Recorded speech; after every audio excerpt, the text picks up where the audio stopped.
Ayo kita mulai. Bismillahirrahmanirrahim. Berkata penulis rahimahullah taala, ini pembatal Islam yang ketiga. Apa itu? Malam yukaffirul musyrikina au syakki fi kufrihim asahhaha madhhabahum kufrun ijma'an. Ya, terima kasih. Syukran. Berkata penulis rahimahullah taala, barang siapa yang tidak mengkafirkan orang yang jelas-jelas kafir atau orang musyrik atau ragu terhadap kekafiran orang yang jelas-jelas kafir atau dia membenarkan pemikiran orang-orang kafir, maka dia bisa termasuk golongan orang-orang yang kufur. Apa itu? Orang yang tidak mengkafirkan orang-orang kafir atau ragu kafir nggak ya dia kepada orang yang jelas-jelas kafir. Ini jelas ya, yang jelas-jelas kafir.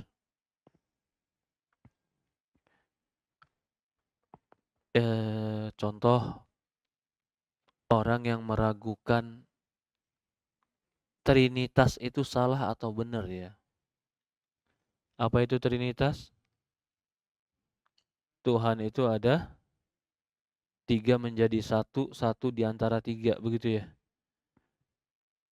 Ada Tuhan, apa itu istilahnya? Tuhan di surga, Bapa di surga sama Tuhan Yesus penyelamat. Sama Bunda Maria, tiga. Kalau kita ragu dengan kekufuran orang kayak begini, dan kita tidak mengkafirkan dia, maka kita salah dalam akidah. Bahkan kita bisa jadi kufur seperti dia.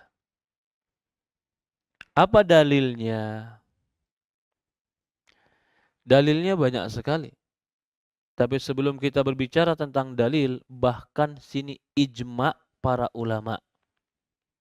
Ijma para ulama berarti kesepakatan para ulama. Ya, ulama kapan yang kesepakatannya? Ulama dari zaman Imam Syafi'i, Imam Ahmad, Imam Malik, Imam Abu Hanifah sepakat. Kita baca dulu kaidah ini. Ketahuilah, yang dimaksud orang itu kafir jika tidak mengkafirkan orang kafir, yang dimaksud adalah kafir yang jelas-jelas kafir. Jangan dibawa kemana-mana nih. Jangan nanti kan ada kalau kafirnya ikhtilaf, kafirnya masih samar-samar, kita nggak boleh membawa kaedah ini. Dipahami Ibu? Ya, kan nanti ada orang bilang, Ustadz, apa hukum tidak berhukum dengan hukum Allah? Ya bisa jadi kafir. Kalau gitu pemerintah kafir Ustadz. Ya enggak. Lah kalau gitu Ustadz kafir, nggak mengkafirkan pemerintah, kata dia. Bawa kaedah ini. Kita bilang salah. Kaedah ini maksudnya adalah orang yang jelas-jelas kafir. Yang di Quran udah dikatakan kafir. Kan Allah berfirman, tadi contoh kita apa? Trinitas. Itu di Quran dimaktub. Laqad kafaral ladzina qalu innallaha salisu salasah. Allah bilang di Quran, sungguh telah kafir orang yang mengatakan Trinitas. Kalau ini kan berarti jelas. Ya enggak? Contoh lain, mengatakan Allah punya anak. Itu kafirnya serabun atau kafirnya jelas? Lam yalid walam yulad. Ini yang kita inginkan, kekafiran yang jelas. Kalau kafirnya nggak jelas, kita juga nggak boleh bermudah-mudahan mengkafirkan orang. Jadi kita tengah-tengah nih. Kalau betul-betul kafir, jangan dibilang beda jalan sama-sama nuju Roma. Jangan. Cuman beda cara kita beribadah aja, tujuan kita sama, Tuhan kita sama. Jadi terserah kamu mau lewat mana. Maka jawaban kita apa? Salah. Kita bilang kita nggak ke Roma, kita ke Ka'bah bilang. Yang ke Roma kalian, kami nggak ke Roma, kami ke Ka'bah. Jadi eh, kita ini pembahasan sebenarnya ijma ulama. Kenapa dia menjadi kafir? Karena dia meragukan Quran. Quran mengatakan lam yalid walam yulad. Ah, masa sih? Berarti bukannya dia meragukan, bukan hanya meragukan tentang keislaman. Apa yang Allah kabarkan dia nggak percaya. Jadi kaidah ketiga ini harus diletakkan di tempat yang benar.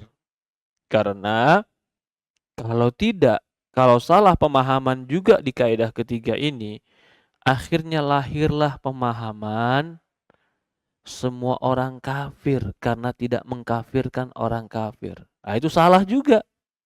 Gak boleh kita begitu. Kenapa kamu kalau dicuci ibumu pakaian kau cuci lagi? Ibu saya kafir, Ustaz. Lah, kenapa ibumu kafir? Kamu Islam dari ibumu, kamu belajar la ilallah dari ibumu.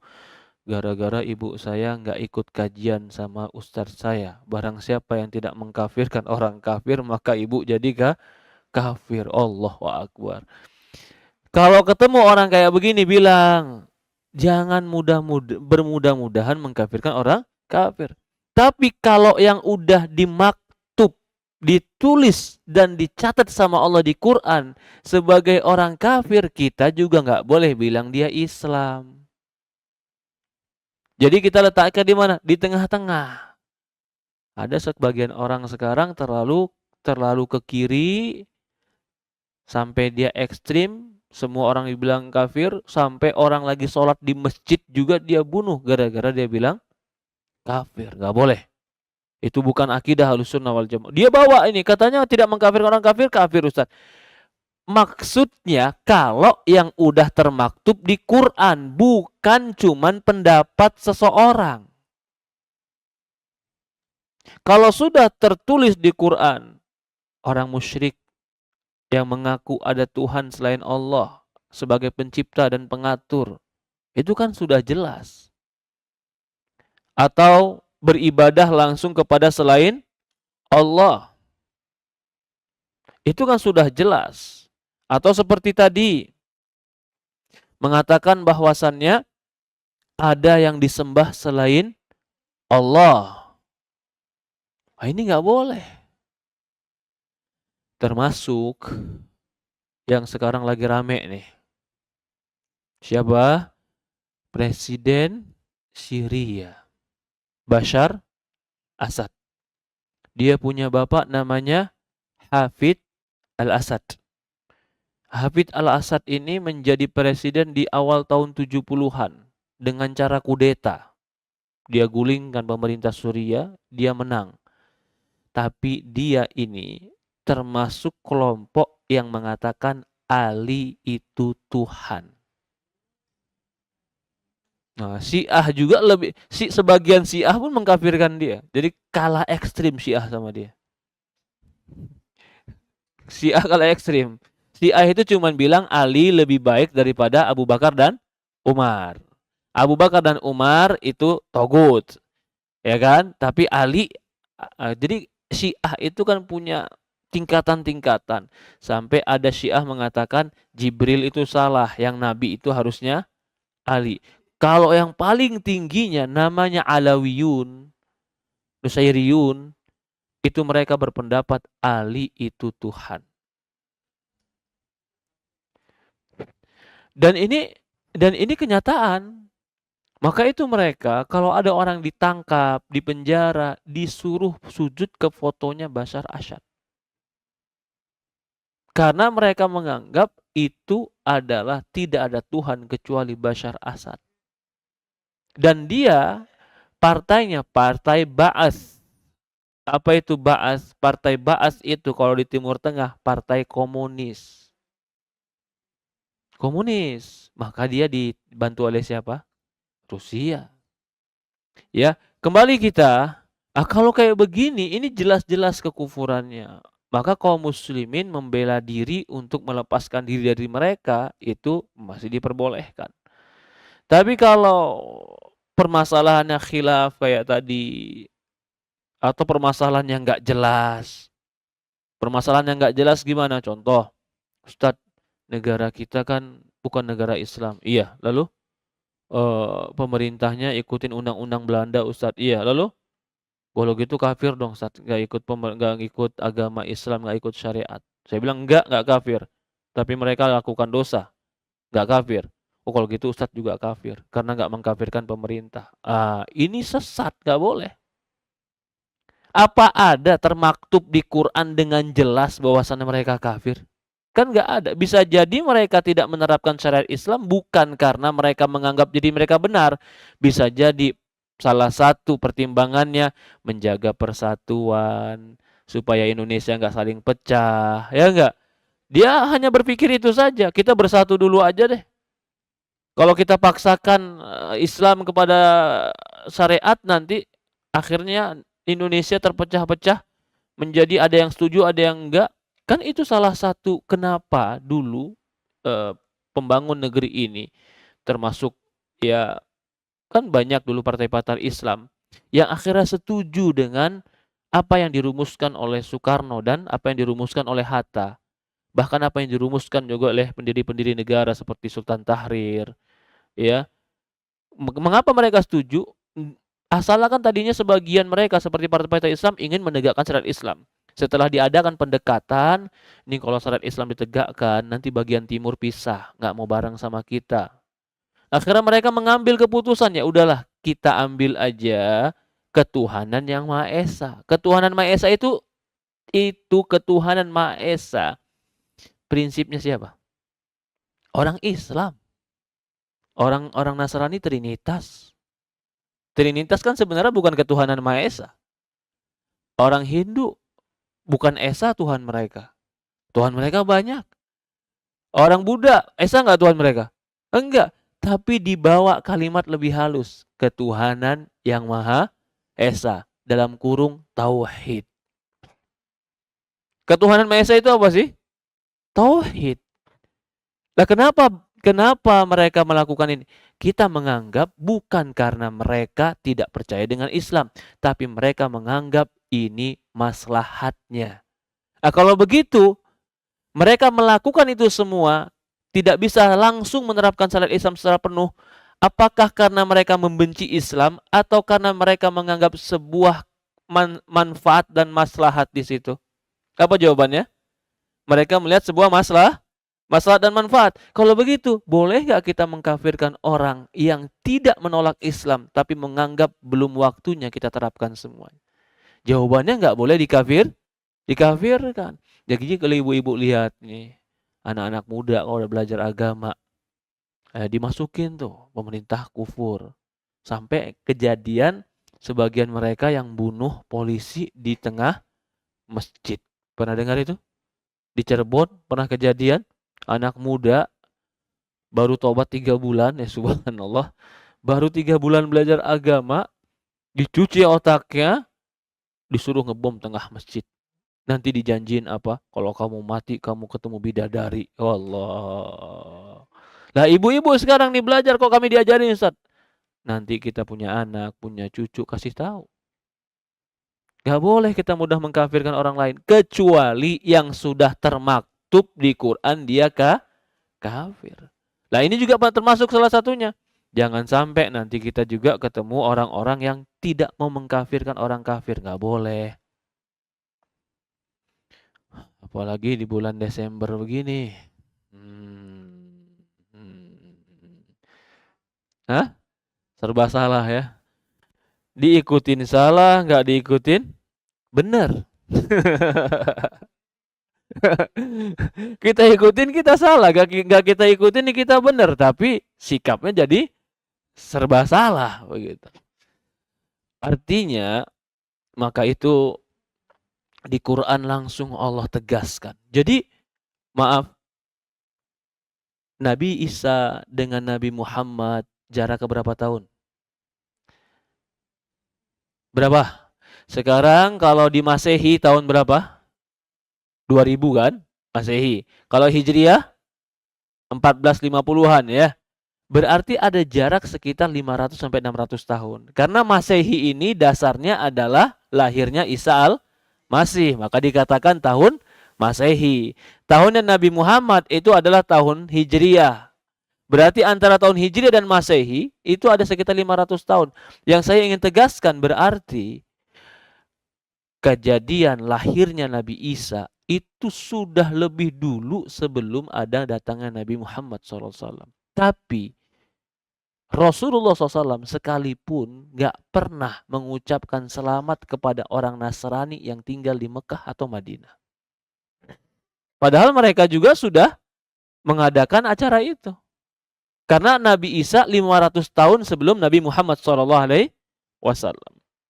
Jadi berkata di sini sebutkan ya. Jadi ini poin yang penting. Ketahuilah yang dimaksud dengan kesyirikan dan kekufuran di sini adalah kekufuran yang jelas. Yang tidak mungkin bisa diingkari yang telah termaktub di Quran. Dan telah tetap kekufurannya secara nas. Dan tidak ada ikhtilaf ulama dalam kekufurannya.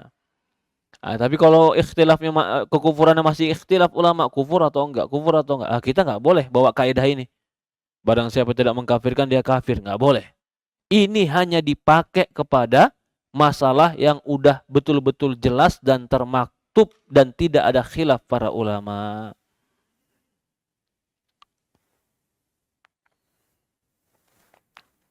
Berkata Imam, saya nukilkan dulu sini, berkata para ulama, ya, kullu man hakama syara' bitakfiri. Semua yang dihukumkan oleh syariat dengan kekufuran, maka wajib bagi kita juga mengkufurinya. Barang siapa yang tidak mengkafirkan, yang telah dikafirkan oleh Allah dan Rasul, maka dia telah ragu kepada Allah dan Rasul, dia pun termasuk kafir. Karena dia telah mendustai Allah dan Rasul. Ya, walaysa murad, dan bukan yang diinginkan dengan kekufuran di sini kekufuran multabis, kekufuran yang samar, yang masih diikhtilafkan, diperselisihkan. Contoh, saya mau contohkan ya. Para ulama, Imam Syafi'i, Imam Ahmad, Imam Malik, itu khilaf, berselisih pendapat, apa hukum orang yang meninggalkan sholat sengaja karena malas dan tidak ada uzur. Terjadi khilaf ulama. Ada yang mengatakan tidak kafir, tapi dosa besar dan harus ditegakkan had. Kalau dia diingatkan juga masih tetap tidak mau sholat, boleh dipenggal. Keras ya, pendapat Syafi'i itu. Bahkan sebagian pendapat Ahmad mengatakan, Ahmad berpendapat, barang siapa yang dia, Imam Ahmad, meninggalkan sholat malas tanpa ada uzur, dia kafir.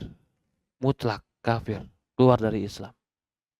Berarti masalah meninggalkan sholat karena malas, khilaf enggak ulama? Berselisih pendapat. Ada yang mengatakan kafir, ada yang mengatakan dosa besar yang paling besar.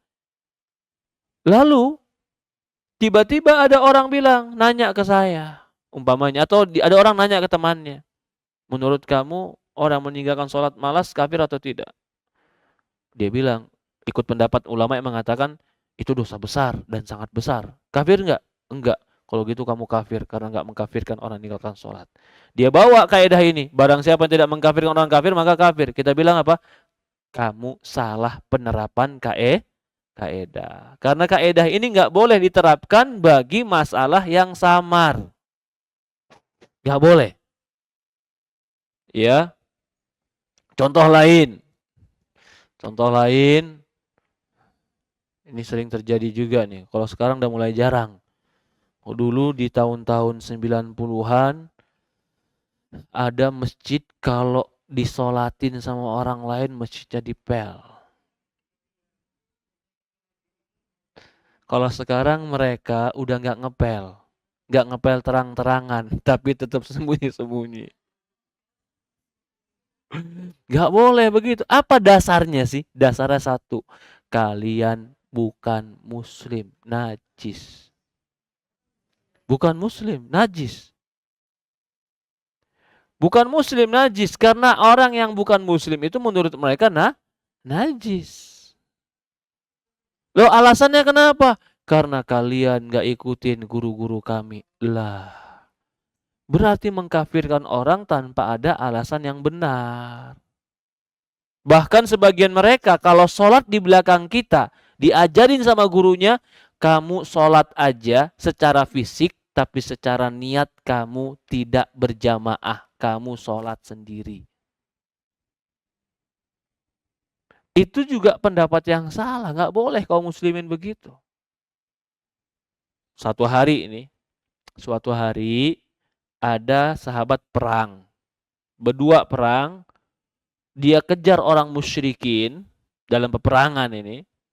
Begitu orang musyrikin ini udah terpojok, 2 lawan 1, yang musyrikin 1. Mau disabet sama pedang, mau mati, musyrik ini bilang langsung, la ilaha illallah. Hah? Sahabat yang satu bilang, ini mah ngomong la ilaha illallah pura-pura supaya nggak dibunuh. Tetap disabet sama dia sama pedang. Mati. Sahabat yang satu bilang, kamu kenapa bunuh orang mengucapkan la ilaha illallah? Sahabatnya jawab, dia pura-pura ngomong la ilaha illallah. Akhirnya nih beradu argumen nih dua. Ya udah kalau gitu kita pergi ke Rasulullah. Pergi ke Rasulullah, bilang ya Rasulullah ceritain. Tadi ada orang musyrikin terpojok. Akhirnya dia mengucapkan la ilaha illallah. Aku bilang jangan sabet, dia bilang sabet. Disabet ya Rasulullah meninggal. Apa kata Rasulullah kepada sahabat yang membunuhnya? Hah? Apakah kau belah dadanya sehingga kau tahu dia pura-pura bilang la ilaha illallah? Katanya dia diam kan? Sampai Rasulullah berulang-ulang. Apakah kau belah dadanya sampai kau tahu dia pura-pura mengucapkan la ilaha illallah? Sampai Rasulullah ulang 3 kali. Kata dia yang sahabat ini, ya laitani seandainya gak kubunuh, nyesel aku digituin Rasulullah, kata dia. Padahal ini sahabat yang ngebunuh ini tadi adalah termasuk sahabat yang dekat dengan Rasulullah. Tapi Rasulullah juga tidak menghukum dia, kenapa? Menganggap itu kesalahan paham dia. Ya.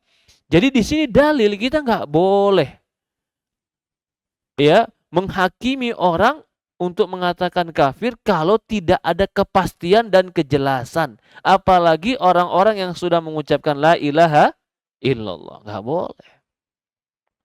Jadi kalau kita belajar, Ustadz belajar apa hukumnya ke dukun, Ustadz? Syirik, saya bilang. Tiba-tiba ketemu tetangga yang suka ke dukun, Ustadz tetangga saya musyrik, Ustadz Subhan. Jangan dulu bilang musyrik ke orang. Ya perbuatannya kan syirik, Ustadz. Perbuatannya syirik belum tentu dia langsung jadi musyrik. Belum tentu. Kenapa? Perbuatannya salah, bisa jadi dia bodoh. Dia nggak tahu, dia nggak paham. Bisa jadi dia dikasih ilmu sama orang yang salah. Tapi kalau ditanya perbuatannya salah atau tidak, kita bilang salah. Apa hukum perbuatannya? Musyrik, syirik kita bilang. Tapi apakah dia kufur keluar dari Islam? Allahu alam. Jangan. Jangan bermudah-mudahan menghakimi. Jangan bermudah-mudahan menghakimi. Kita lanjut di sini. Kemudian dikatakan, ya, ketahuilah bahwasannya kekufuran yang diinginkan di sini kekufuran yang tidak diperselisihkan. Maka itu para ulama menegaskan, adapun kekufuran bagi seseorang yang tidak ada atau yang disandarkan kekufurannya kepada nas dan burhan kitab Allah, faqad ra'a kufran bawahan, dan dia telah kufur yang sejelas-jelasnya kekufuran. Ya nggak diragukan lagi, yang termaktub sudah. Maka seperti orang berbuat syirik, mengolok-olok Allah dan Rasul, menghinakan Al-Quran, menghinakan Rasul, contoh juga ya. Termasuk perbuatan yang bisa mengkufurkan sekarang itu adalah menuduh Aisyah berzina. Kalau perempuan-perempuan lain, semua perempuan dituduh sebagai penzina, yang menuduh kalau tanpa bukti itu cuman dicambuk 40 cambuk. Tapi ada satu perempuan di muka bumi ini, kalau dituduh dia sebagai penzina, yang menuduhnya jadi kafir. Siapa itu perempuannya? Aisyah. Kenapa? Karena Aisyah pernah di zaman Nabi Muhammad SAW dituduh berzina sama orang-orang munafikin. Sampai Rasulullah SAW ketika itu mendiamkan Aisyah atau tidak tinggal bersama Aisyah lebih dari sebulan, hampir sebulan. Gak tinggal sama Aisyah. Sampai akhirnya turun ayat Al-Quran yang membela Aisyah tidak berzina. Berarti kalau ada orang yang menuduh Aisyah berzina, bukan lagi Aisyah yang dia dustai, tapi dia mendustai persaksian Allah. Allah yang bersaksi Aisyah tidak berzina. Karena turun Al-Quran di surat An-Nur sekitar 10-15 ayat yang membela Aisyah, dia itu tidak berzina. Ya, kalau Syiah sekarang, sebagian Syiah yang mengatakan Aisyah berzina, itu berarti telah bertentangan dengan Al-Quran. Surat An-Nur. Surat An-Nur. Walaqad ba'atsna fi kulli ummatin rasula an i'budullah wa an i'budullah wajtanibut taghut faminhum man hadallahu wa minhum man haqqat alaihi dhalalah. Perhatikan surat An-Nahl 36. Telah kami utus setiap umat seorang rasul agar rasul itu mengajari mereka beribadah kepada Allah dan menjauhkan tagut. Barang di antara mereka, ini respon mereka nih menanggapi rasul. Di antara mereka ada yang Allah berikan hidayah dengan datangnya rasul, dan di antara mereka ada yang jelas-jelas sesat ketika datangnya Rasul. Jadi manusia ini diuji oleh Allah Subhanahu wa taala dengan ujian. Apa ujiannya? Didatangkannya Rasul. Diberikannya agama, diturunkannya Quran. Untuk apa? Siapa yang betul-betul beriman dan siapa yang dia itu tersesat. Jadi perjalanan kita menuju Allah ini, manusia itu semuanya diuji. Betulkah mereka betul-betul ingin mencari jalan menuju Tuhan? Kalau betul-betul mereka mencari jalan menuju Tuhan, mereka harus baca, mereka harus belajar, mereka harus pahami apa yang mereka yakini. Kalau mereka tidak mau belajar, tidak mau pahami, tidak mau mendalami apa yang mereka yakini, maka mereka haqqat alaihimud dhalalah, jelas-jelaslah di atas kesesatan. Sampai sekarang sebagian orang yang beragama nggak ngerti konsep Tuhan mereka gimana, cuma ikut-ikutan. Padahal kita harusnya mengerti bahwasannya tidak ada yang berhak disembah kecuali Allah Subhanahu wa taala. Ya. Dinukilkan ijma oleh Imam Qadhi Iyad, dinukilkan ijma. Ijma telah tegaklah ijma atas kafirnya mereka yang tidak mengkafirkan orang Yahudi atau Nasrani. Jadi kalau ditanya, Nasrani kafir nggak? Oh nggak tahu deh. Yahudi kafir nggak? Oh nggak tahu deh. Islam bener nggak? Oh nggak tahu deh. Kamu? Saya sih di KTP Islam. Yang kayak begini, kata para ulama, ijma dia juga kafir. Karena dia tidak mengkafirkan siapa yang Allah kafirkan. Wa kullu man faraqa dinul Islam aw waqafa fi takfirihim aw syak. Dinukilkan juga ijma' oleh Imam Ibnu Taimiyah rahimahullah, "Man lam yaqirru bi anna ba'dal mab'ats Muhammad lam yakun musliman illa man amana bih wa taba batinan wa zahiran wa laysa min muslim." Dikatakan oleh Syekh Abdullah bin Abdurrahman, ajma'al muslimin ala kufur man la yukaffiru yahud wa nasara wa syak fi kufrihim. Jelaslah kekufuran orang-orang yang tidak mengkufurkan orang Yahudi dan Nasrani.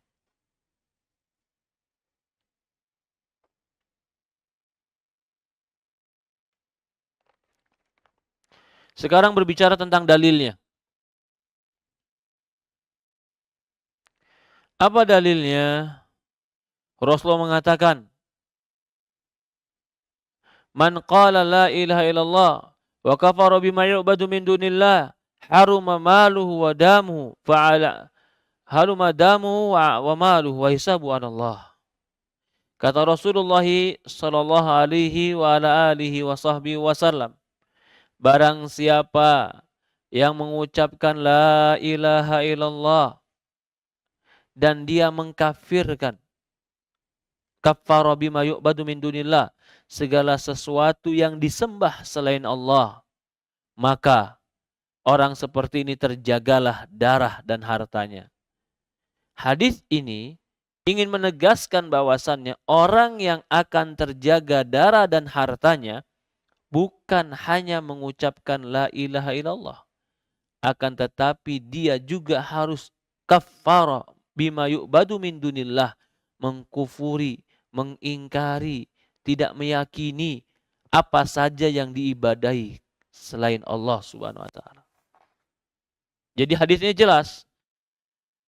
Ya, dia mengucapkan la ilaha illallah wa kafaru bima yu'badu min dunillah, dan dia mengkafirkan segala sesuatu yang diibadahi selain Allah. Kalau dia mengucapkan la ilaha illallah saja tapi tidak mengkafirkan, tidak mengkufuri, tidak mengingkari segala sesuatu yang diibadahi selain Allah, dia belum masuk kepada orang yang akan terjaga darah dan hartanya.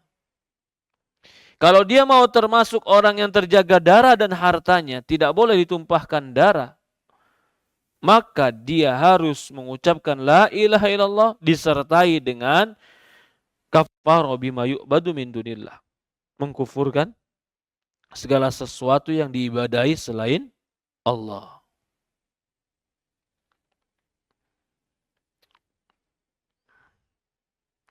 Jadi yang dimaksud dengan mengkufuri segala sesuatu yang selain Allah, itu adalah berlepas diri dari segala bentuk peribadatan mereka. Berlepas diri dari segala bentuk kesyirikan mereka. Tidak bersama-sama mereka dalam sebuah ritual ibadah.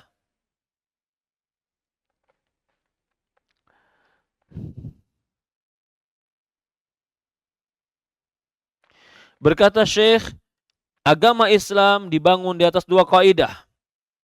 Kaidah pertama, perintah beribadah kepada Allah.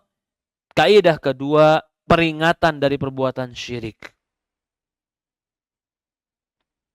Sekarang beberapa contoh.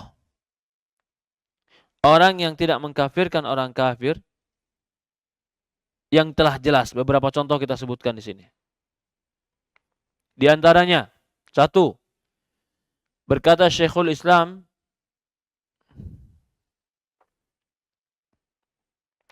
wa amma man iktarana bi sabbihi, adapun orang yang mencela para sahabat, ini contohnya ya, wa da'wa anna Aliyan radhiyallahu anhu ilah, dan mereka mengaku Ali sebagai Tuhan.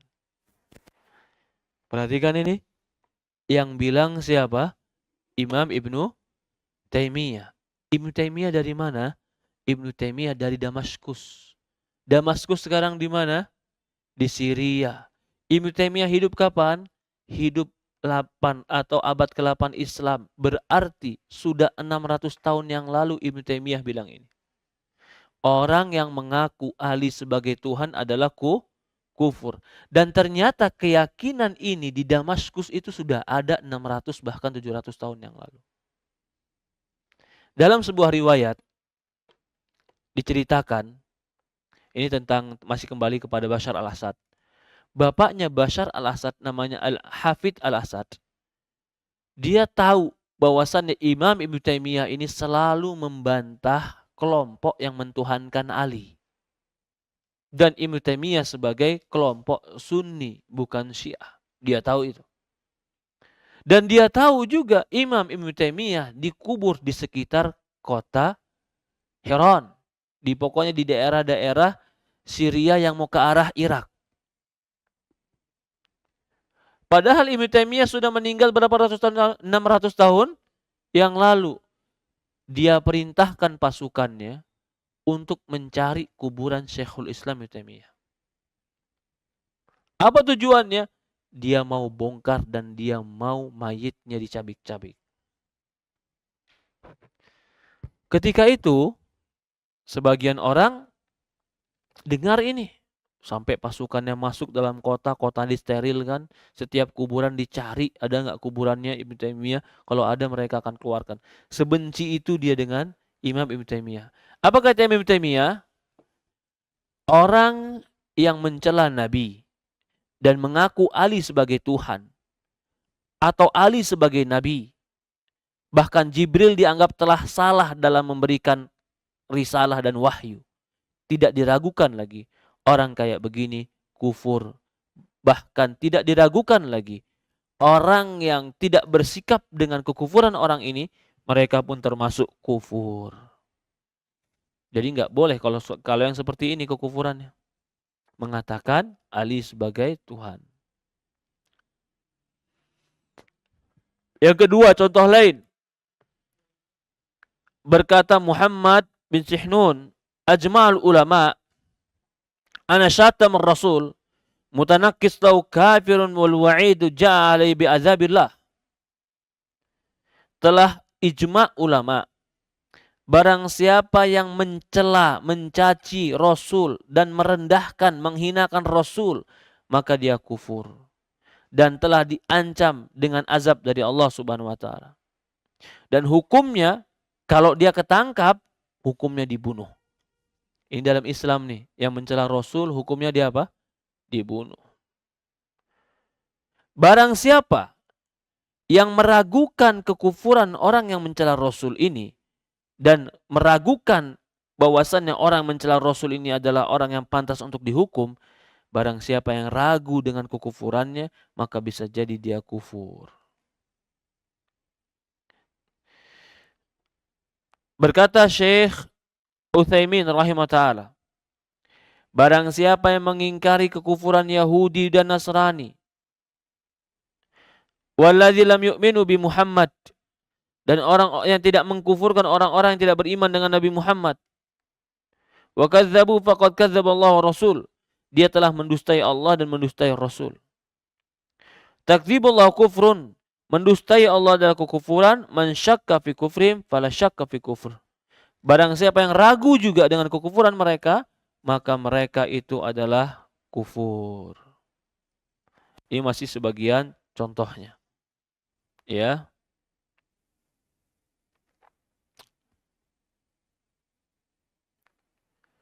Nah,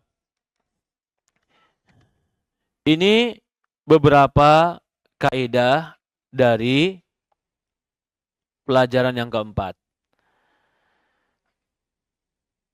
Di dalam surat Al-Maidah ayat 72. Wa qalatil yahud yadullahi maghlulah ghullat aydihim wa lu'inu bima qalu. Telah wa qalatil yahud, orang-orang Yahudi berkata, tangan Allah itu terbelenggu, tangan Allah itu terikat. Ini perkataan kufur tidak? Kufur. Yahudi ngomong kayak begitu. Tangan Allah itu terikat, terbelenggu. Kenapa mereka mengatakan tangan Allah terikat dan terbelenggu? Karena mereka nggak dikasih dunia sama Allah. Jadi mereka bilang Tuhan itu pelit, tangannya terbelenggu. Jadi Apa kata Allah? Wa ghullat aydihim wa lu'inu bima qalu. Bahkan tangan mereka lah yang terbelenggu dan mereka dilaknat terhadap apa yang mereka ucapkan. Jadi lancang sekali mereka untuk mengatakan tangan Allah terbelenggu. Cuman gara-gara nggak dapat dunia. Bahkan mereka katakan surat Al-Imran ayat 181. Laqad samiyallahu qawlal ladzina qalu innallaha fakir. Ini kata Allah nih.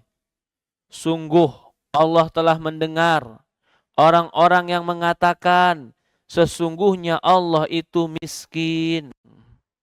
Orang Yahudi bilang Allah miskin. Kenapa Allah miskin? Buktinya Allah minta zakat dari kami. Buktinya Allah memerintahkan kami untuk mengasihi orang-orang fakir. Berarti kan dia butuh kami. Ini kata orang-orang kaya yang kufur nih. Ya.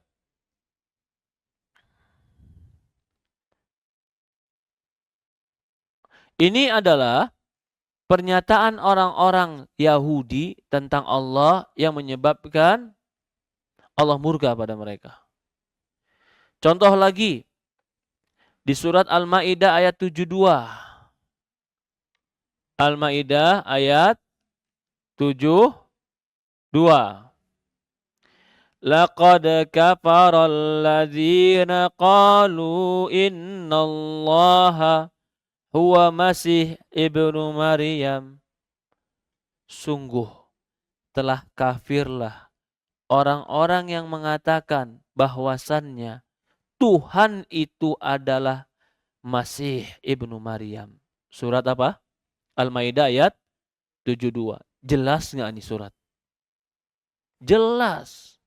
Yang mengatakan Masih ibnu Maryam itu adalah Tuhan, maka mereka kafir.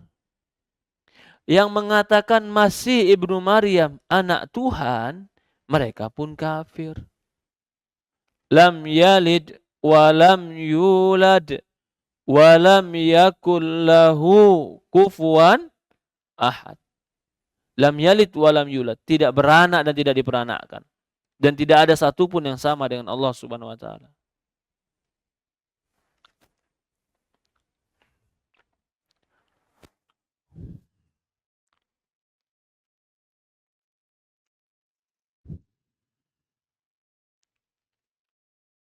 Iya.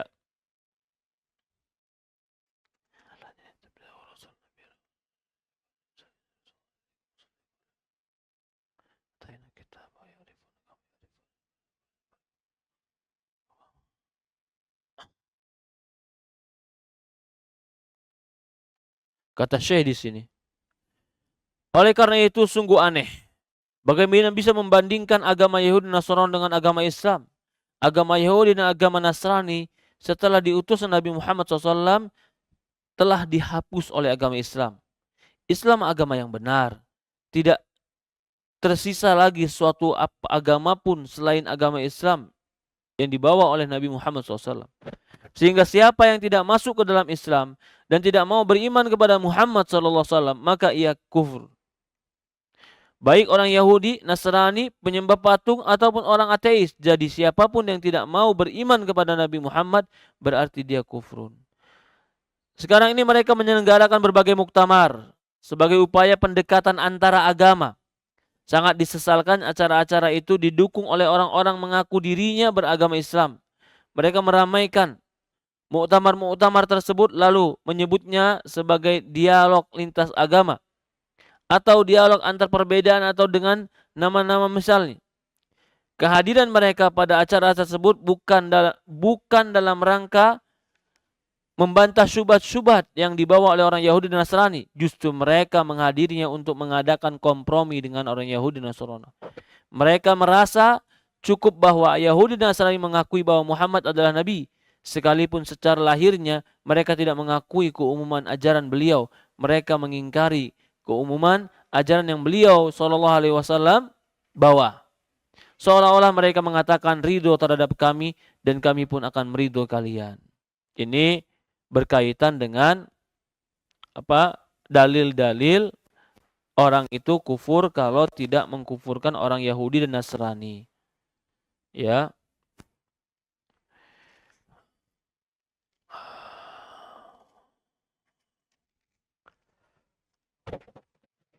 Apa sebenarnya orang Yahudi dan Nasrani itu? Allah gambarkan di Quran.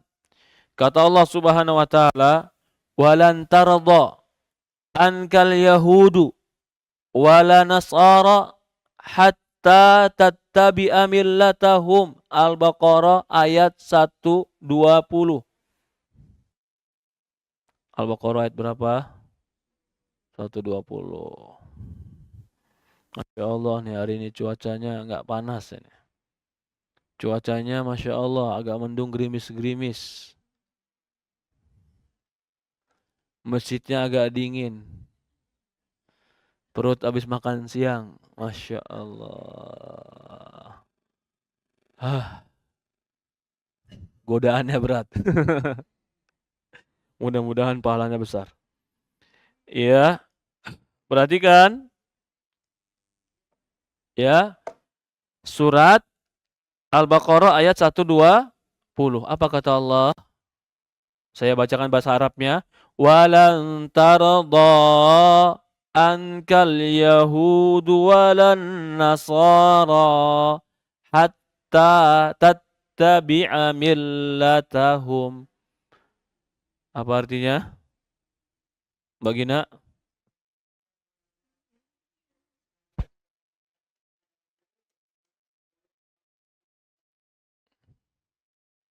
Iya, itu terjemahan. Terjemahan itu terjemahan versi HP. Ada terjemahan versi Quran? Silakan Ibu yang paling belakang. Baca Ibu.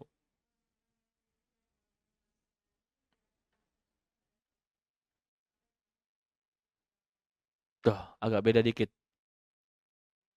Ya. Itu. Kalau yang di sini sampai apa tadi bacanya? Sebelum. Bahasanya sebelum. Sampai yang lebih cepat adalah sehingga, sampai.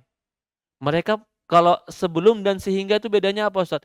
Kalau sehingga dan sampai itu berarti jadi target. Target mereka apa? Kamu ikutin jalan mereka. Jadi Allah berfirman, walan tardo. Tardo itu asal kalimat dari ridho. Tidak akan pernah ridho sama kamu. Yahudi dan Nasrani gak bakalan ridho sama kalian. Mau ngikutin gimana pun, mau baik gimana pun sama mereka, mereka gak bakalan ridho. Sampai kapan? Hatta tattabi'a millatahum. Sampai kau ikuti agama mereka. Jadi kalau ada orang mencari ridho orang Yahudi dan Nasrani, nggak bakalan dapat sampai kita masuk ke tempat ibadah mereka, ibadah bareng, baru mereka ridho. Ada sebuah cerita ini. Sebuah cerita. Mereka ketika hari raya, mereka sengaja ikut acara. Ini sebuah kantor ya. Mereka sengaja ikut acara. Oh, mereka bikin karangan bunga, ucapan selamat, bikin kue bersama kaum muslimin. Mereka buat itu. Bahkan mereka gambarkan kebahagiaan. Apa tujuannya? Tujuannya nanti ketika hari raya mereka, kita punya hutang budi. Kan gak enak. Kemana hari raya kita dia datang. Hari raya kita kemarin dia kasih. Sehingga di hari raya mereka, mereka sebenarnya gak rame. Karena kaum muslimin itu banyak, mereka ngajak kaum muslimin supaya jadi rame. Kalau udah diawalin oleh mereka, biasanya keluarlah sifat ketimuran. Nggak enak. Apalagi ketika lebaran saya dikasih parcel, Ustadz. Nanti kalau saya nggak ngucapin lagi, tahun besok datang nggak tuh parcelnya? Ah, itu dia. Ini ayat udah jelas. Walan tarda ankal yahudu wala nasara hatta tattabi'a millatahum. Kita punya prinsip. Lakum dinukum waliyadin. Saya nggak ganggu agamamu. Saya nggak ganggu tempat ibadahmu. Saya juga tidak mau merusak tempat ibadahmu. Itu urusanmu dengan Tuhanmu. Tapi saya juga punya agama yang tidak mungkin saya korbankan hanya untuk mendapatkan ridho Nasrani atau Yahudi. Dan mereka tidak akan pernah ridho sampai kita ninggalin agama kita. Mereka nggak bakalan suka dengan kaum muslimin, nggak bakalan suka. Allah musta'an. Ya, ini di surat apa tadi? Al-Baqarah ayat 120.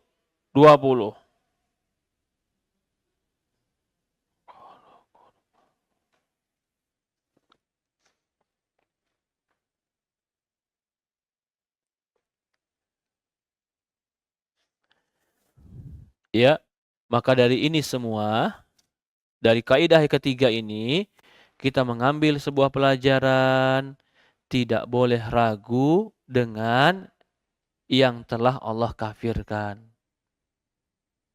Tidak boleh apa? Ragu dengan yang telah Allah kafirkan. Apapun alasannya. Karena Allah kalau mengatakan kafir, pasti itu benar.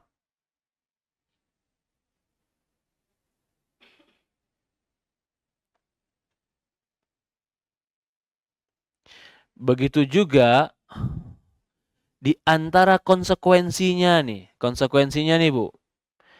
Kalau mereka mati dalam keadaan kafir, konsekuensinya kita juga tidak boleh apa? Mengucapkan almarhum sama orang kafir. Almarhum itu artinya apa? Yang Allah rahmati. Rahmati itu artinya apa? Yang Allah sayangi. Dan rahmat Allah yang terbesar itu adalah surga. Gak boleh kita bilang bahwa orang kafir itu. Jadi kalau bahasanya almarhum itu semoga Allah rahmati dan ampuni. Lah orang kafir itu gak boleh kita doakan kalau sudah mati dalam keadaan kafir. Tapi kalau dia masih hidup, kita doakan, boleh tidak? Boleh. Tapi kalau udah mati dalam keadaan kafir, udah jatuh vonis, udah jelas, gak boleh kita bilang almarhum. Bahkan para ulama mengatakan tidak boleh juga mengurusi jenazahnya. Kecuali mengurusi jenazahnya hanya sekedar untuk menguburkan dia saja. Daripada nggak dikubur nanti nggak ada yang ngurus, akhirnya menjadi kerusakan bagi kaum muslimin. Sebagaimana Ali bin Abu Thalib ngurusin jenazah bapaknya Abu Thalib. Kalau bukan Ali yang ngurus, nggak ada yang ngurus tuh jenazah. Akhirnya Ali urus. Tapi sebenarnya kaum muslimin itu tidak boleh. Apalagi sampai mengucapkan apa ya, bahasa-bahasanya ya kadang-kadang. Hah? Oh iya, di tempat peristirahatan, damai di tempat peristirahatan. Nggak damai dia. Dia kedatangin malaikat disiksa dia. Ya kalau gimana Ustadz? Ya kalau ketemu mereka ya, hah? Iya sudah, saya turut berduka cita. Udah, berduka cita itu apa ya? Pokoknya saya turut berduka cita, sudah. Iya. Kalau datang, sebenarnya para ulama juga mengatakan tidak boleh. Karena dikhawatirkan ada ritual-ritual di situ yang akhirnya kita ikut mengheningkan cipta. Umpamanya dia nyanyi, dia meratap, dia berdoa, di situ kita ikut hadir, jangan. Tapi kalau dia tetangga umpamanya, udah selesai yang meninggal, udah selesai ketemu di jalan, saya turut berduka cita, sudah. Ya kebaktian jangan ikut kebaktiannya, ya. Jangan ikut kebaktiannya. Hah? Innalillahi wa inna ilaihi rajiun. Ya memang semua kembali kepada Allah juga. Tapi kembalinya dalam keadaan apa? Kembali dalam keadaan dimurkai atau kembali dalam keadaan rahmati? Kalau kita bilang innalillahi ya dia nggak percaya Allah juga. Ya. Tapi sebagian karena banyak orang-orang non-muslim yang bergaul sama orang muslim, juga mereka begitu. Innalillahi wa inna ilaihi raji'un. Kebiasaan. Tapi yang paling penting sebenarnya tadi kalimat almarhum. Itu penting. Nggak boleh mengatakan almarhum kepada orang yang kufur. Karena almarhum itu artinya yang Allah rahmati.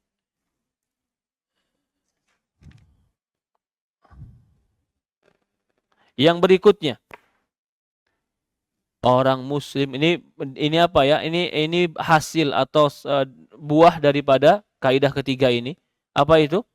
Orang muslim tidak boleh mewariskan hartanya buat orang kafir hartanya tidak diwariskan buat orang muslim masing-masing.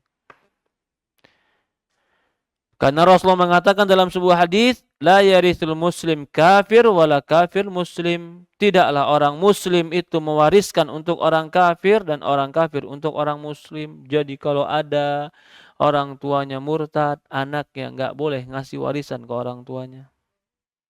Kalau ada anak yang murtad, orang tua tidak boleh ngasih warisan ke anak yang murtad. Hangus. La yarisul muslim kafir. Ini hukum dari Rasulullah langsung, hadis yang sahih. Tidak boleh orang muslim memberikan warisan kepada orang kafir memberikan warisan kepada orang muslim. Yang berikutnya, kaidah berikutnya. Tidak boleh wanita muslimah menikahi perempuan laki-laki kafir. Gak boleh.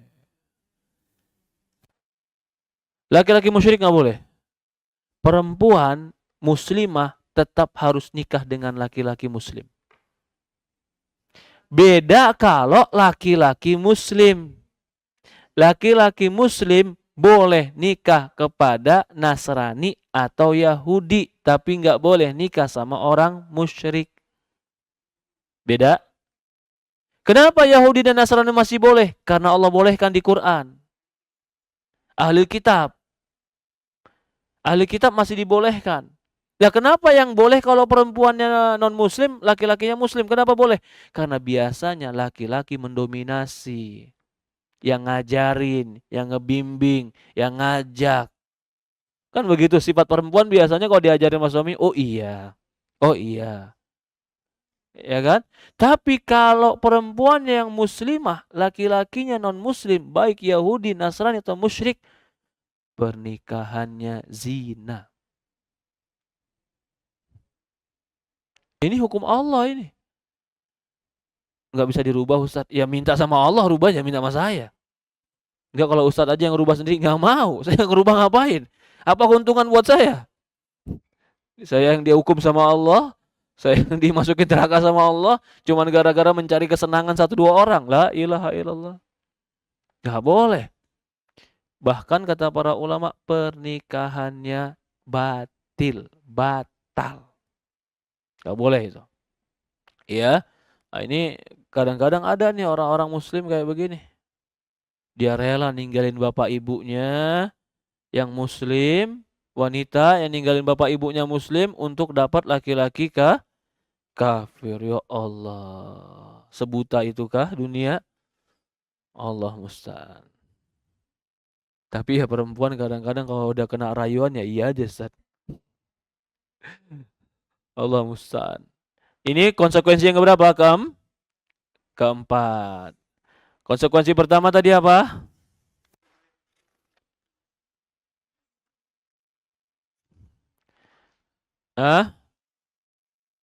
Tadi konsekuensi pertama kita bilang tidak boleh ragu, wajib kita mengkafirkannya. Yang kedua, konsekuensinya tidak boleh mengucapkan almarhum. Yang ketiga, tidak boleh warisin. Keempat, menikahi. Allah berfirman dalam surat Al-Baqarah ayat 221, "Wala tankihul musyrikat." Jangan kamu nikahi perempuan musyrik hatta yu'min. Sampai beriman. Wala amatum mu'minatun khairum min musyrikah. walau a'jabatkum, perempuan muslim yang budak lebih baik bagimu daripada orang musyrik walaupun itu mengagumkan dirimu.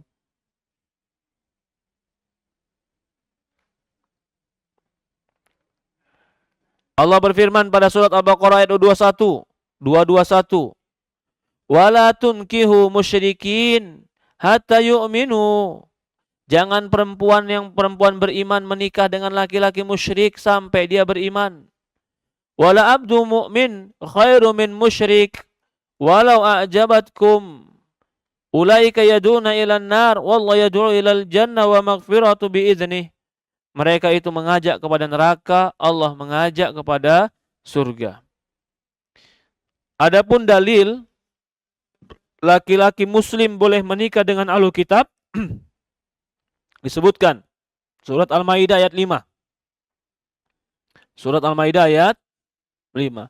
Wa ta'amul ladzina utul kitab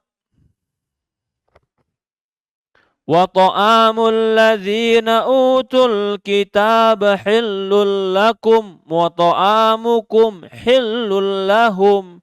Makanan ahlul kitab halal buat kalian, makanan kalian halal buat mereka. Wal muhsanatu minal mu'minat, dan perempuan-perempuan yang menjaga kehormatan dirinya. Wal muhsanatu minal ladina utul kitab min qablikum, juga perempuan-perempuan ahlul kitab yang menjaga kehormatannya itu boleh buat kalian. Jadi boleh juga menikahi, laki-laki muslim boleh menikahi perempuan ahlul kitab, syaratnya satu, perempuannya juga harus muhsanat, jaga diri. Perempuan baik-baik. Nah, di sini ikhtilaf ulama. Ahlul kitab yang gimana, Ustadz? Ahlul kitab sekarang kan udah nggak ada yang asli. Ahlul kitab sekarang semuanya udah berubah.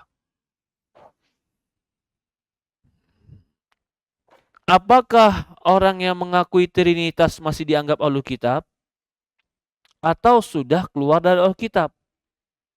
Kalau Syekh Utsaimin berpendapat, Syekh Utsaimin yang saya pernah baca, yang saya pernah tangkap dari Syekh Utsaimin, kalau orang musyrikat atau ahlu kitab perempuan dan dia mengakui dan mengimani Trinitas, maka tetap boleh dinikahi.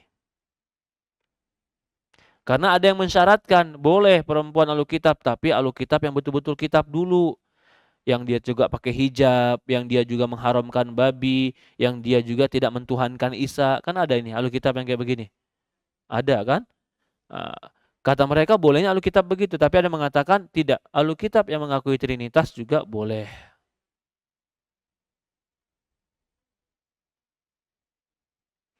Ya, di antara konsekuensi mengkafirkan orang-orang kafir tadi, ya, apa? Tidak bercampur baur di dalam acara mereka, bersenang-senang bareng-bareng dengan acara mereka. Besok tanggal berapa nih? 25 hari apa? Rabu. Rabu Natalan.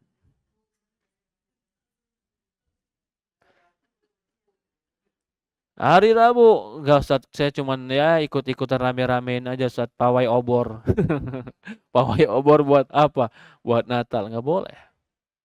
Bahkan dibahas nih para ulama, sengaja datang ke mall cuman untuk merayakan keramaian hari Kristus di akhir, enggak boleh kita. Kalau nikmatin hari liburnya gimana Ustadz? Ya nikmatin aja liburnya, memang disuruh libur pemerintah. Tapi jangan di titik-titik tempat-tempat yang konsentrasi mereka melakukan sebuah acara. Kita nggak usah ikut-ikutan begituan. Termasuk juga nih adalah tahun baru. Tahun baru itu dianggap tahun baru kenapa sih? Karena anak lahirnya, jadi tahun Masehi itu, jadi kalau kita bicara tahun Masehi Ibu, dikatakan Masehi karena dianggap lahirnya Isa. Maka dianggap lahirnya Isa itu adalah awal tahun, akhir tahun, masuk awal tahun. Maka Desember selalu jadi Masehi. Berarti mengacarakan itu seolah-olah ada bentuk pengikraran terhadap benarnya anak Tuhan lahir. Lah kita pakai tanggal Masehi sekarang bukan karena membentuk pembenarannya, tapi karena untuk kesepakatan tanggal saja. Tapi kalau untuk acara-acaranya kita nggak boleh ikutin itu.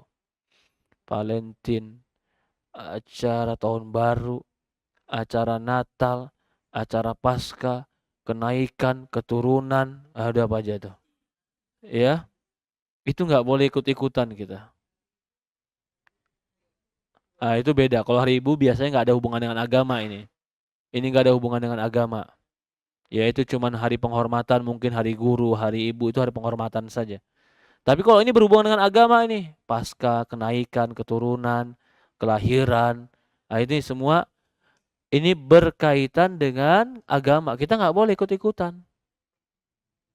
Kalau di Bogor sebagian orang, nasallallahu salam al afiyah, ada waktu-waktu tertentu barongsai. Nah, yang main juga bukan orang, ya orang Islam juga sebagian yang main, yang nonton Islam juga. Allahu Akbar, itu kita nggak boleh kayak begitu. Meramaikan acara-acara yang mengandung kekufuran itu berarti menunjukkan ketidakadaan kecemburuan di dalam hati dan kebencian kepada kesyirikan. Dan itu nggak boleh. Allah musta'an, insyaallah di pertemuan akan datang kita akan bahas lagi poin yang berikutnya. Ya. Poin yang berikutnya yang akan datang yang akan kita bahas adalah di halaman. Ini kalau memang mau baca buku terjemahan ini bagus sekali baca. Nanti kalau ada yang nggak paham boleh ditanyakan ke saya. Insya Allah saya akan kabarkan, saya akan jawab. Ya tapi kalau kita baca satu persatu nih buku panjang juga nih. Ya lebih baik saya jelaskan secara umum nanti dibaca lagi. Yang berikutnya adalah besok nih sebab kekufuran membenci baginda Nabi Muhammad SAW atau membenci ajaran baginda Nabi Muhammad SAW. Itu di pertemuan yang akan datang insya Allah. Ya ada pertanyaan, tafadhol, silahkan. Ya.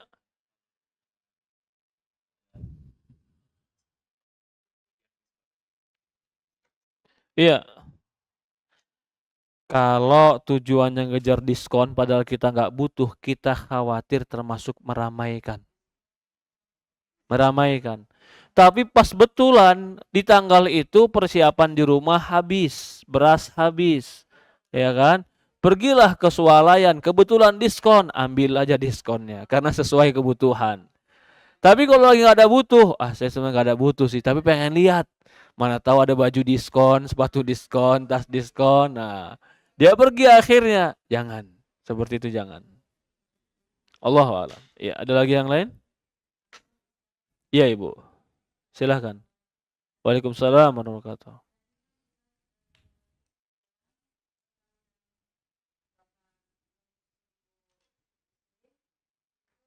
Tidak sah.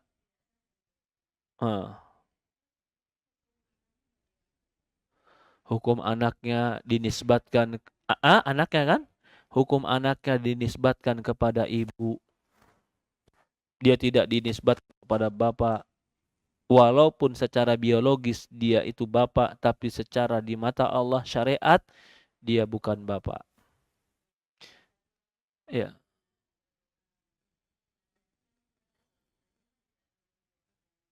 Yang sudah meninggal.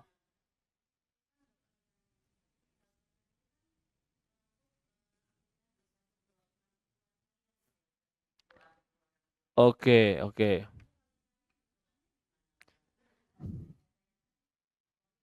Oh, ya tidak boleh mendoakan orang yang sudah meninggal, yang sudah Allah Subhanahu wa taala putuskan, bahkan bukan kita saja.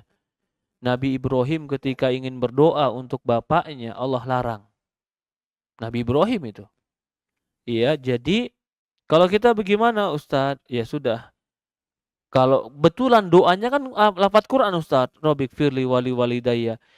Kalau ucapkan doa ini, maka niatkanlah hanya untuk yang muslim saja. Kita punya ibu muslim, punya kakek muslim. Ya untuk kakek dan ibu kita yang muslim. Yang enggak muslim kita enggak niatkan. Tetap lafadznya boleh kita baca. Rabbik firli wali walidayya. Seperti itu. Ya. Jazakallah khair. Ada lagi yang lain?